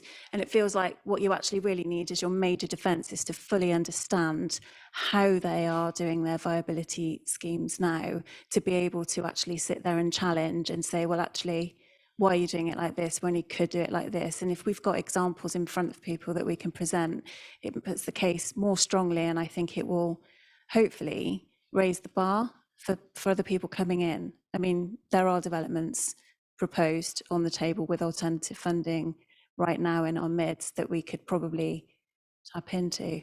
Janine, you can come and join our gang. Thanks very much, Janine. Thank you. I've got two more, and I think then we'll need to sort of try and bring this to a close if we can. I have Fiona and Tim. I just wanted to come back on a couple of Mel's points, actually. I agree with you. We've got a lot of crises, but I think that we have a lot of crises. That's not an issue in the naming. That's, in my mind, they all come back to the same root crisis. And this is just my opinion, but it's a crisis of governance, and it's having, completely ineffective, inefficient, corrupt government for so long. I won't go into it, but that's actually at the root of all of these things. And I think that that's where all these crises come from. And I do agree. I think there's a lot of them. And I do agree that the climate crisis, but as is so vital, I'm lead Council on Climate and Ecological Emergency, I feel incredibly strongly about that.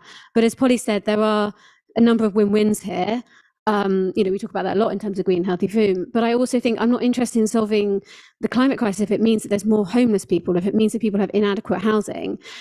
I won't get too much into it, but I subscribe to donut economics way of thinking that actually we need to get into that fair and just space in the middle, and people who are homeless are not contributing and not taking climate action because they can't.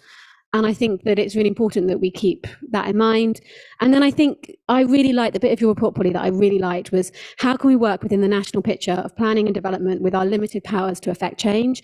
And to me, that is the key question that now needs kind of going away and thinking about. And I think that, what you said, Mel, about not wanting to sort of get expectations up. I think that, we have a reputation as a council for being innovative and, moving outside of the box and going beyond our traditional remit. And and I'm not saying that we should, I'm not going to get into becoming a housing provider, but I think there are probably some things that we can do. And I think for me, the challenge now is to whoever takes this away to actually, this is a challenge. Like, what can we do about this within our limited powers? Where can we really affect change? What can we do? And I see that as a challenge and actually something quite exciting for us to look at as a council. And, maybe we can come up with some ideas that haven't been done anywhere else and can become a blueprint for other towns. And maybe we can actually do something here. Thank you, Fiona. And I think the last word for Tim. Thank you very much. Tim Cutting. I'm Director of Faculty. And I'd just like to ask councillors here to to back this call for a housing crisis, despite some of the feasibilities being questioned within these 9 proposals. I hope that you would not reject the call for the housing crisis to be declared because of those. And I do agree with both Max and Mel about the dangers of becoming a registered provider. We've looked at that in the Community Land Trust. It's something that the Community Land Trust could do, but only at a much later stage of our development. We certainly wouldn't want to do it until we'd established a good track record with a registered housing provider of doing that and have the experience that we felt we could then take forward to becoming a housing provider. So please don't reject this call on the basis of that. We at faculty feel that this needs to be done in order to focus the community's attentions and intentions, and we have a lot of work still to do about how we would actually make a difference, the actions that we could take. We need the feasibility studies in order to be able to do that.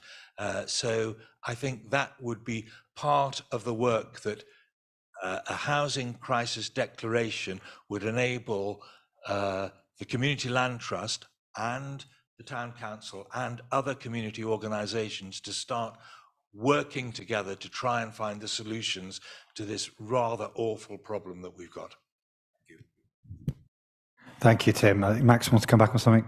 So I'm really sorry, but it's like I really want to vote in favour of this, but I cannot, in all good conscience, send Paul off to develop an action plan to become a housing provider for all the reasons that Tim has said, that Mel has said, that other people have stated. So I would like, I know it's very difficult to know what to do in these circumstances really, but I would like the wording changed so that actually what you're doing is you're looking into the feasibility of these 9 points and developing an action plan where it is, where it's indicated or where it's possible. But I do not want the town clerk to be spending a lot of time looking into an action plan to become a social housing provider. I just don't. I think it's utter folly. Ollie, you want to come back? Okay, yeah, I think that that by I think the flag of virtue signalling was sort of thrown up a couple of times. And is this just, is this just calling it something and not doing anything solid behind it? What powers do we really have? And I totally accept that as Frome Town Council, and we're not a local housing authority, that's a fair point. The examples in the report were intended to say these things are possible, these things are worth exploring. What's bogged this down is the fact that of semantics at the end of the recommendations, which we already attempted to amend, but we actually attempted to amend before we had this discussion. So like we haven't got to the point where if I said to you, the whole point of this is to go away and look at things and see what we could do to give this teeth. Maybe that would have been too vague, but the point of providing examples as to how we could actually affect change is, using some really, bold suggestions. And, you feel very strongly that you have the answers for that right here, right now. Fine, I've heard that. But for the whole concept, with examples of what we could look into, doesn't mean to say that we're going to remotely accept all of those. But I understand that you are worried about the semantics of the recommendations, and I don't know if you want to do another amendment. Is that the answer? That's what I proposed. That we You're not on the mic. And I would look into the feasibility of these 9 points and others, by the way, and also source suggestions for other ideas, and then come back to us with a concrete plan that we can take forward. Maybe taking out the 9 points as well from the wording would help as well, because it's just then a look at the feasibility. Look at the feasibility. Maybe including that question, because that to me is a key question. Can we put the recommendation up? Max, sorry. Yes. Could you give us your recommendation, please? So I don't have the wording in front of me, so apologies. So rather than saying to develop an action plan, so where it says develop an action plan, I would say look into the feasibility of a plan based on the 9 points in the report and potentially other ideas, and return to the council in October. Okay, so that's the proposal on the amendment. No, you can't. Yeah. What Max is proposing there is clear. I wasn't quick enough to write it down, but we've recorded it. So if you can all remember that, if there's someone to second that, then the process would be you vote on that amendment, and then if Fiona wants to counter that, then that's the process. Okay, so thank you, we have Max's proposal. Anne Hills is up first to second. All those in favour?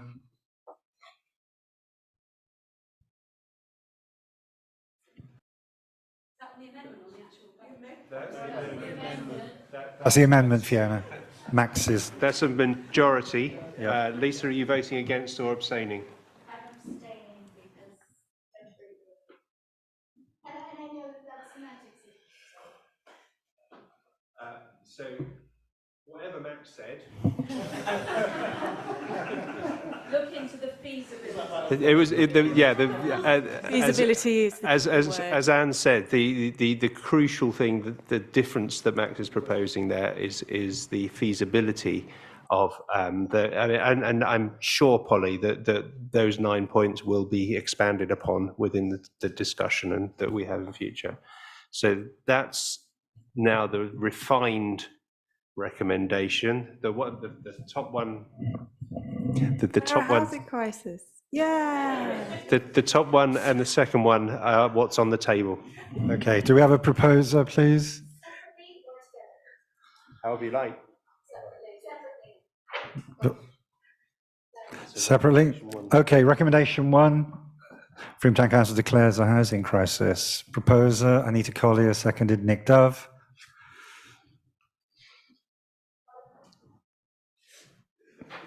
So that's a majority. Mel, are you abstaining or objecting?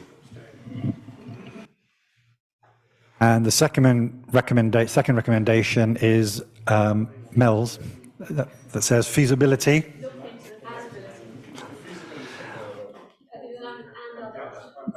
Proposed. Andy Jones, seconded Polly Lamb. That's That is unanimous. No, it's not. Sorry, Mr. Lisa. That's majority with Lisa abstaining. Abstaining.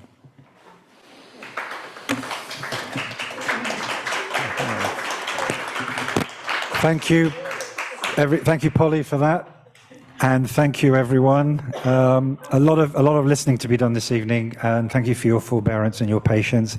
And thank you all for your contributions this evening. And thank you to all the staff for their ably assisted.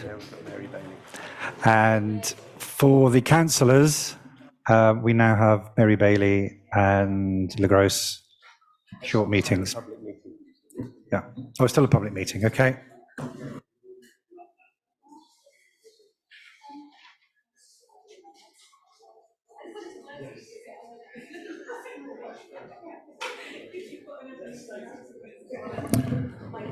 Okay, the first meeting we have is Mary Bailey. And the recommendations are to approve the minutes of the last meeting held on the 10th of August 2022. Proposed Andy Jones, seconded Andy Rintmore. Second recommendation, instruct the town clerk to fulfil the duties of the managers on its behalf. So we're taking them both together. Oh, sorry. Oh.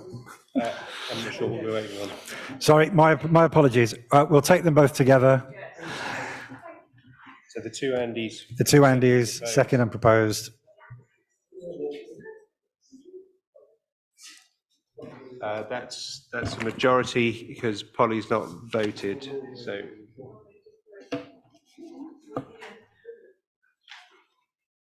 Are you abstaining or are you objecting? We're taking both.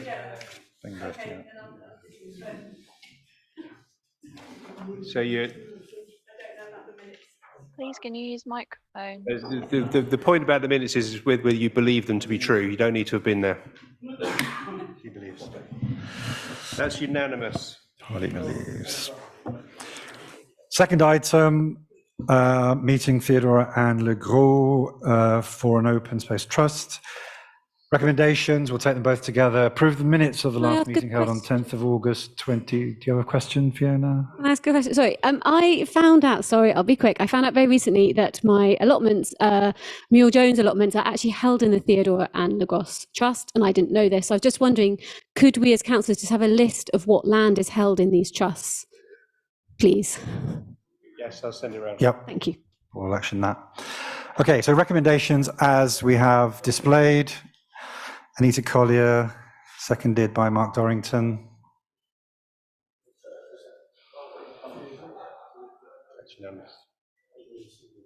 That's it? Okay, great. Thank you all very much. Enjoy the evening. Thank you, Paul.